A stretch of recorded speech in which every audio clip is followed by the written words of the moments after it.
Diagnóstico.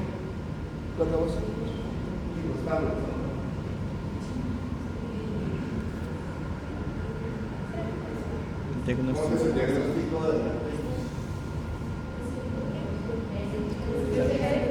viendo el tiempo de rigidez ya saben, uno de los factores clínicos era la rigidez matutina, que podría ser mayor a 1 hora. Otro, dolor e inflamación de articulaciones pequeñas, manos. Si el dolor mejora con la actividad. ¿Cómo? Si el dolor mejora con la actividad. Que mejor, sí, está bien eso. Otro, aparte de ¿cómo? Sí, ese es uno de los puntos clave. Que tenga que tener esta sintomatología por más de 6 semanas. Si no cumple este criterio, no es. ¿Ya? ¿Qué más? Este chavito sintético. Articulaciones pequeñas más que todo. Solo te va a afectar las manos. Cuando veamos ahorita los índices, las proximales, metacarpianas, después las muñecas. Después ya aparecen las deformidades, los nódulos subcutáneos, los nódulos neuronales, todo eso. Aparte, ahora diagnóstico laboratorial era PCR, factor reumático y anticuerpos anti-citrulminados. Esos eran los 4 que teníamos que pensar. Y para hacer un diagnóstico diferencial, los anticuerpos antinucleares, los AM. Después teníamos estudios radiológicos que se hacían de las manitos y después también hacíamos una radiografía tórax, ¿no? Para poder ver si es que había algún tipo de pleuritis o neumonitis. Lo hemos repasado un poquito. Algo que no les he mencionado es que actualmente también están utilizando mucho lo que es la ecografía reumática. Acá en Tarija, nuestro reumatólogo ya años usa ecografía reumática, que es para ver, nos permite detectar de forma un poquito más temprana si hay inflamación y en casos aislados si hay erosiones también. Entonces por ahí puede dar también el problema. Después utilizamos los criterios diagnósticos de la elaboración.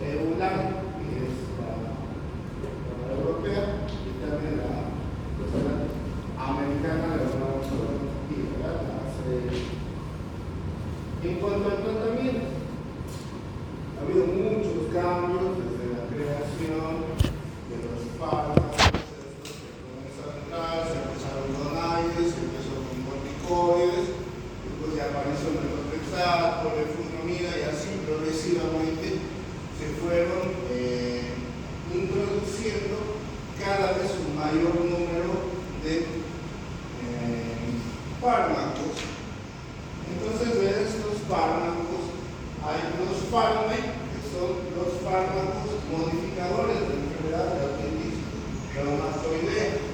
Estos comprenden toda la gama que vamos a ver, que son no biológicos o sintéticos, y los biológicos, que son ya antídotos monoclonales en más de su mayoría.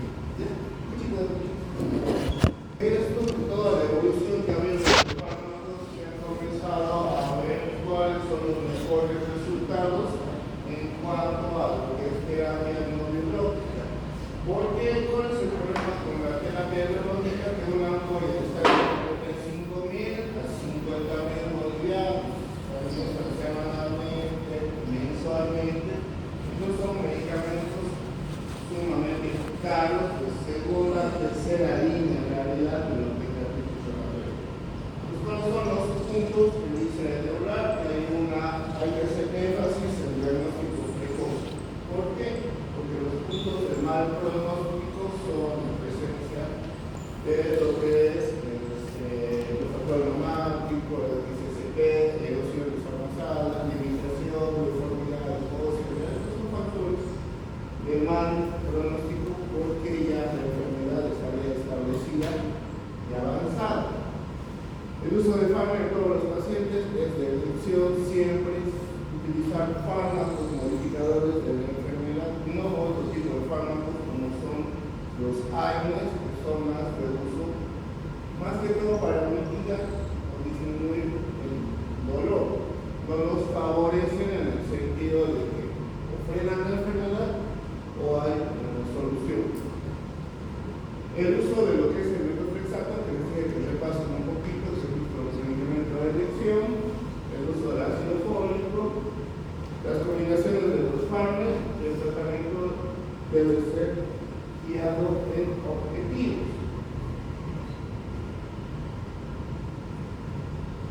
Los objetivos son un poquito difíciles de contemplar, de obtener o de medir en estos casos. ¿Por qué? Porque hay una gran variabilidad.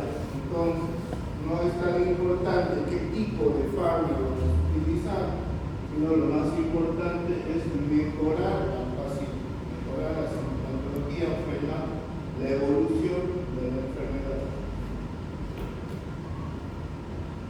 Cuando así, pues se crean varias herramientas en el sentido de poder medir esta enfermedad. Se trata de buscar una baja actividad o bien la remisión de la enfermedad. Eso no quiere decir remisión, no es igual a curar. Puede ser que el paciente esté en periodos de tiempo, no sé, unos 3 años, 5 años sin enfermedad y puede volver a reactivar. Entonces, ¿qué se ha utilizado? Se utiliza lo que es el CAS-28, que podemos ver un poquito más adelante, que es la puntuación activa de la enfermedad en las articulaciones.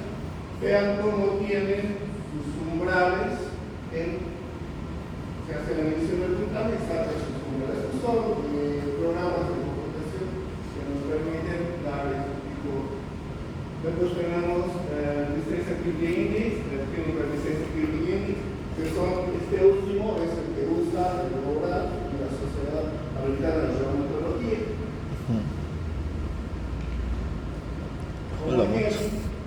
Como pueden ver, tienen ahí las articulaciones que se toman en cuenta. Esta es el CAS-28, que no tiene, digamos, no te mide tanto la parte subjetiva que te explica. Solo te dice duele, y nada más. No hay realidad, no te hace una medición. ¿Duele o no duele? Y esa es la comparativa previa. La base de datos anterior que se saca un dato. ¿Ya?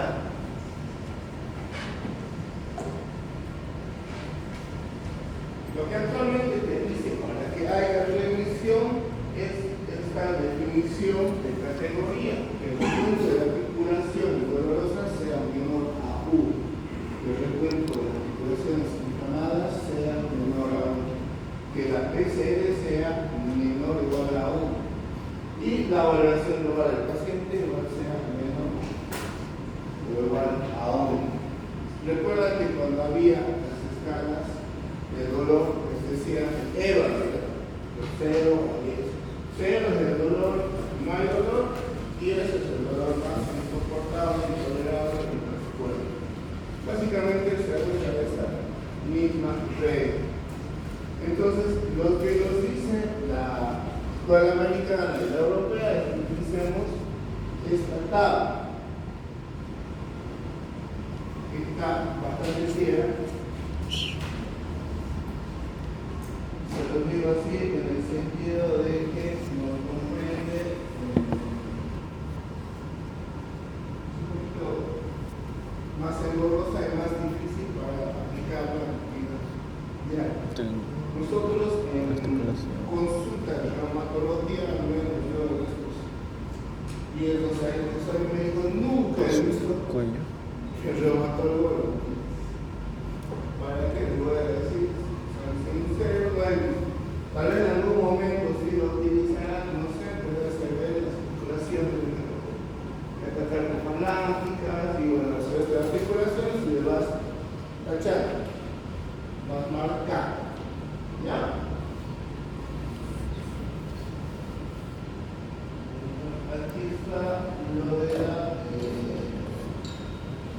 percepción del paciente con respecto a su enfermedad, con respecto al dolor. Entonces, esta tablita, como se darán cuenta, cuando nosotros hagamos también otro tipo de enfermedad, van a saltar muchos de estos índices, ¿saben? Uno por otro. Por eso aquí en foto, chicos, yo les paso el archivo para que lo entiendan. Aparte les voy a pasar un artículo de lo que revisa un poquito lo que es el tratamiento, no todo es del libro. Entonces, esta es el índice que nos está marcando lo que es el regular, la sociedad americana. Es un poquito engorroso, difícil de manejar, lleva tiempo, prolonga las consultas que ustedes tienen de 15 minutos, se va a prolongar a 30 o un poquito más, porque deben evaluar y hacer más. Ese es el mayor, creo que yo pienso que ese es el mayor problema que tenemos actualmente, de que no nos se da el tiempo suficiente en consultas para aplicar todas las herramientas que nos muestra pide, ¿ya?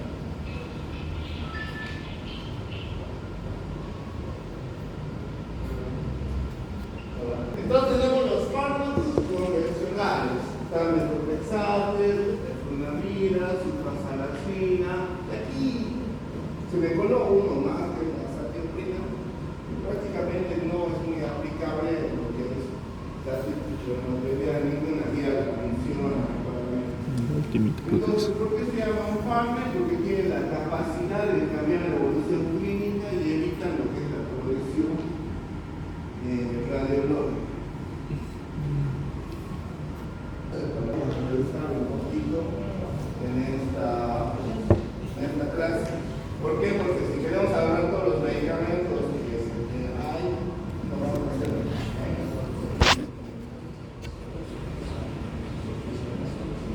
¿Metotrexate qué es? ¿Alguien sabe? ¿Ha leído? ¿Ha visto? ¿Ha dado una repasadita?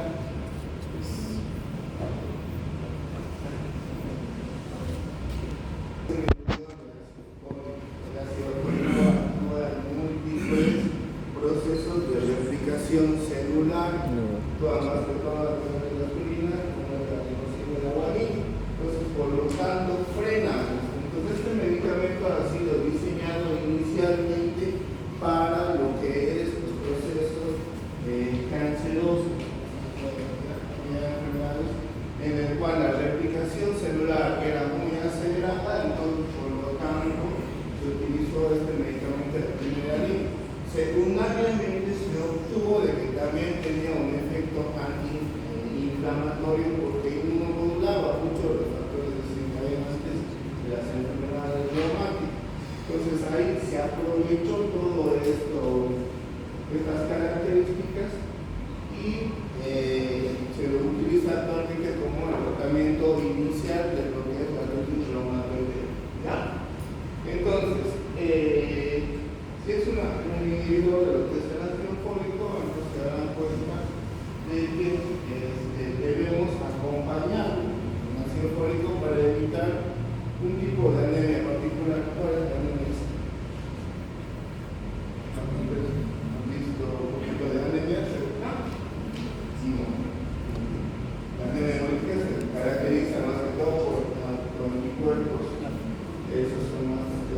asociados a factores que atacan directamente a los células. En este caso no estamos hablando del ácido fólico.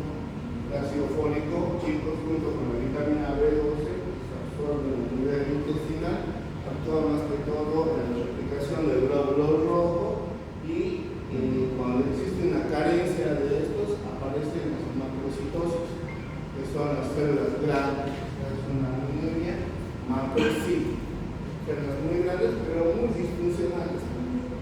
¿Ya?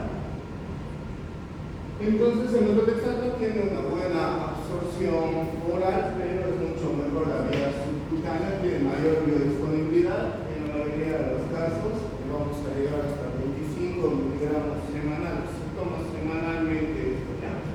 Al menos le caiga con indicaciones o problemas de intolerancia. Normalmente empieza a actuar recién entre el segundo y tercer mes, tiene ya una tasa de éxito buena, pero en su totalidad el éxito va a ser máximo aproximadamente a los 6 meses. O sea que ningún medicamento que ustedes den no se van a estar asustados de que no tiene efecto inmediato, no es que le doy hoy y por la mañana ya tiene que pasar. ¿Ya? Entonces le va a doler, va a seguir inflamado. Y es por eso que dentro de las conductas se hace la combinación con los protocolos para mejorar y disminuir un poco más rápido la inflamación. Ahorita les explico cómo se hace eso. Entonces, se les divide, algunas veces se divide la dosis porque en teoría esa división de dosis que se le da hace de que mejore la absorción. Por ejemplo, la dosis mínima inicial es 7.5. Presentación en 2.5, le doy 7.5. Entonces, con 7.5 mediante no vamos a fregar mucho. Podemos esperar, podemos dar los 3 comprimidos el día sábado como hoy y esperar. ¿Ya? Pero en cambio, cuando ya llego a 15 miligramos, puedo dar 7.5 en la mañana y 7.5 en la tarde. ¿Ya? Después, el tiempo de la administración del ácido fólico generalmente es al tercer o al cuarto día de la administración del medicamento. Bueno, a partir de los 15 miligramos, nosotros tenemos que ya cambiar de vía oral a vía subcutánea. ¿Ya? De vía oral a vía subcutánea. ¿Ya? Ahí tenemos el ácido fólico. Problemas con el metotrexato. El metotrexato no es un medicamento inocuo, tiene varios efectos adversos. Por eso es que siempre se debe pedir un hemograma, porque se produce neutropenias, empeorar la anemia en casos muy raros, o plaquetopenia o trombocitosis. Muy aislados. ¿Ya? Segundo, la función hepática debe ser monitoreada. Tiene una alta incidencia de producir cirrosis. Aquí, lamentablemente, había un medicamento de venta libre que era la combinación de metotrexato y un corticoide que es la prednisona, que es un medicamento muy utilizado. Lo tomaba la gente de forma diaria. Y terminaban haciéndonos insuficiencia hepática con el posterior cirrosis. Entonces, no es que no se da. Yo me acuerdo cuando estaba en San Juan, tuve un problema justamente con los chicos porque me decían no encontramos la causa de su cirrosis del señor. Y yo, tercer cuarto día, le dije, tiene que haber algo, o tiene hepatitis B, o tiene hepatitis C, o es alcohólica, o come mucha grasa, tiene que haber algún factor. Cuando viéndole las manos tenía la desviación cubital de la artritis, de los antecedentes, estaba la artritis. ¿Qué hacía la señora? Iba a la farmacia, le daba la pastillita, tomaba todos los días como si fuese un medicamento de uso diario. Termina siendo cirrosis, ¿ya? Aparte de eso, que produce aplasia. aplasia medular, o sea, todas las células. También puede dañarte el riñón, puede dañarte la parte gastrointestinal. Pues tiene muchas complicaciones, pero que deben ser monitoreadas en los primeros meses de forma estrecha, hasta poder tener una dosis bien establecida. La norma dice controla los primeros 3 meses. En la mayoría de estos medicamentos siempre es así. Controla los primeros 3 meses, después cada tercer mes. ¿Qué controlas cada tercer mes? Hematología, función hepática, renal y lo que te piden es DST y PCE. No te pide tampoco que controles mucho el factor reumático del anti-CCP, porque esas variantes no van a cambiar de la noche a la mañana. Tal vez esas las puedes medir de forma anual para que te ayude a tener una correlación o una base ahí para que puedas hacer el seguimiento. Más nos guiamos por PCR, BCG, lo más básico que podemos hacer. Tampoco te pide que vuelvas a repetir la radiografía, no te pide que pidas fotografías. Todos nos basamos en los índices para hacer el seguimiento. Si está inflamado o no, depende mucho de lo que diga el paciente. ¿Ya? ¿Algo más? No, nada. El flunomida. Este es el segundo medicamento que utilizamos, porque eso le aumenta la me aumentaba algunas diapositivas porque el tratamiento me pareció muy pobre. El flunomida es otro medicamento que actúa sobre las purinas. Ahí tiene la dosis de 20 miligramos una vez al día. Dicen los estudios que ya que se toma de forma diaria, entonces el paciente tiene una mayor facilidad a hacer el apego y no salirse del tratamiento. En cambio, con el metotrexato, por ahí se olvidan, el sábado, el domingo no lo toman, cuando les toca, entonces se rompe un poco el tiempo de tratamiento. En cuanto a la nefrotomida, está recomendado, como les decía, en combinación con otros medicamentos, en combinación con terapia biológica y en combinación con los ya, que los vamos a ver más adelante. ¿Ya? La flunomida se monitorea igual de misma forma, monitoreo hepático, siempre hay que ver. Si está con daño hepático, no se le tiene que ver. ¿Y cuánto consideras que la función hepática debe estar alterada? Claro, ¿no? Si yo digo le voy a dar flunomida, pero me encuentro con un hepatograma alterado, yo les digo, la función hepática alterada, ustedes no me preguntan cuánto alterado tiene que estar, porque por ahí tiene las transaminasas de 35 apenas en 40, entonces sí está alterado, pero no es significativo. Entonces, generalmente las transaminasas deben, tanto como el flunomida y el metotrexato, deben estar pues, superior al doble, son 70, 80, y si está más, considero ya no administrar este medicamento. Bueno, ¿qué más? La reacciones adversas casi similar a la metotrexato. No. Sulfasalazina, este medicamento no lo usamos casi acá. Si utilizamos un metabolito que es la pentasa, que lo utilizamos más para colitis ulcerosa, enfermedad de Crohn.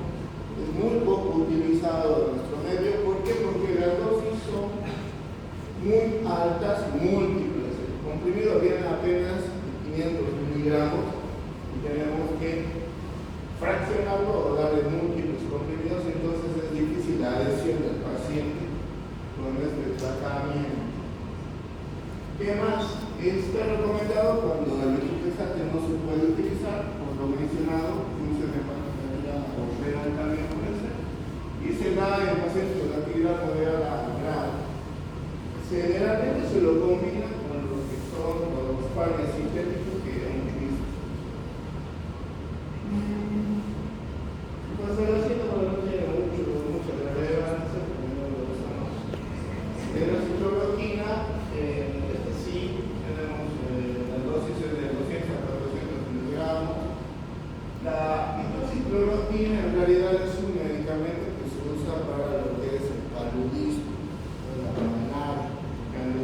de microbiología. Entonces este medicamento inicialmente tenía la función de interactuar con lo que es el grupo E. Entonces así se inhibía lo que es al germen de la malera. ¿Cuál es el germen de la malera?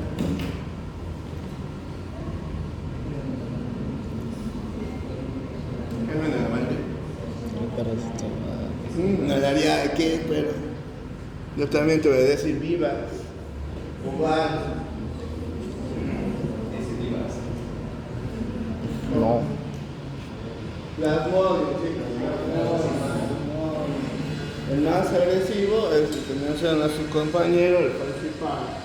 Y tenemos muy pocos casos aislados acá, después tenemos el ovario intermedio, donde los proteínas se encuentran dentro de este tratamiento.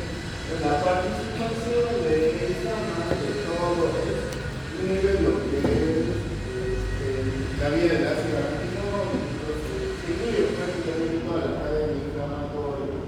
Más que todo, interactúa con los osteoclastos para evitar erosión y lo que es la formación de vasitos en las áreas inflamadas de esa formación. Ya puedes utilizar cloroquina, pero tiene muchos más efectos adversos. Ya se utiliza la enfermedad activa leve en combinación con otros fármacos y en los casos mucho más graves. ¿Qué más? La cloroquina lo utilizaban mucho en lo que era el COVID, ¿no? ¿Se acuerdan? Lo usaron de la cloroquina en el COVID. No tiene ningún efecto beneficioso para eso. Lo que sí nos hizo es repasar mucho sobre los efectos adversos de la cloroquina, porque se produce neuritis, lesión del nervio óptico, neuritis óptica, puede producir incluso hasta la ceguera, y también te producía alteraciones electrocardiográficas que están caracterizadas por la prolongación del intervalo que se llama intervalo. Entonces te producía o te aumentaba la incidencia de lo que es efectos adversos de tipo adrenogénico, ¿ya? Entonces ahí había algunos factores que tienes que tomar en cuenta. Entonces por eso se dice que hay que hacer un control oftalmológico anual. Eso no significa que ustedes no tengan un electrocardiograma de base para también poder hacer un seguimiento de una medicación, porque si se les prolonga el UTE, entonces por ahí termina haciendo una TB o una FB, que serían las láminas más peligrosas que tienen pacientes cardiológicos. Entonces, ¿se le va a dar a todos? No, pues, si ya tienes problemas ópticos, no te doy. Si ya tienes problemas de arritmia, ya no te doy. Entonces, se va seleccionando los pacientes en base a la medicación. Biológicos. Los tratamientos biológicos, como les decía, son tratamientos sumamente caros. Son caros y para hacer la compra de un tratamiento biológico nos llaman a una compra. Es decir, la parte administrativa nos pide que nosotros hagamos una junta médica y una junta para poder determinar los beneficios que va a tener el paciente si es que escogemos algún tratamiento biológico.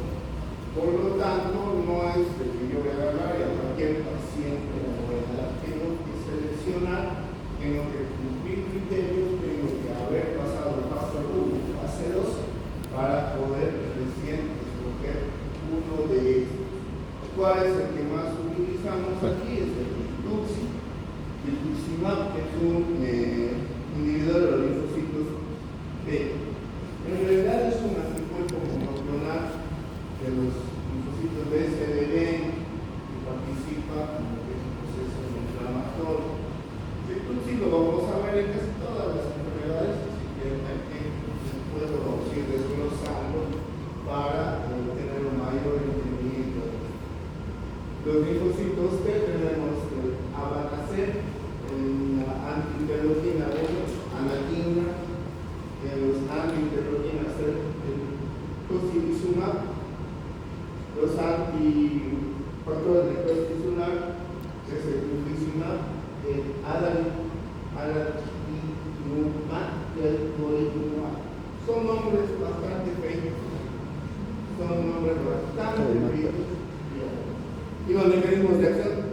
son más feos. Cuando lo revisen son mucho más. Tenemos contra la proteína receptor del factor de tisular, que sería el TANERC, que en la actualidad se está disminuyendo lo que es su uso porque no hay un beneficio muy establecido. Los estudios muestran que no nos está beneficiando tanto en cuanto a la atención a previo, ¿no? Puede servir en otras patologías, sí puede servir en otras patologías. El factor de estrés tisular, empecemos por ese, ¿en qué participa? ¿Cuál es su función? ¿Qué es lo que hace? ¿Es la inflamación?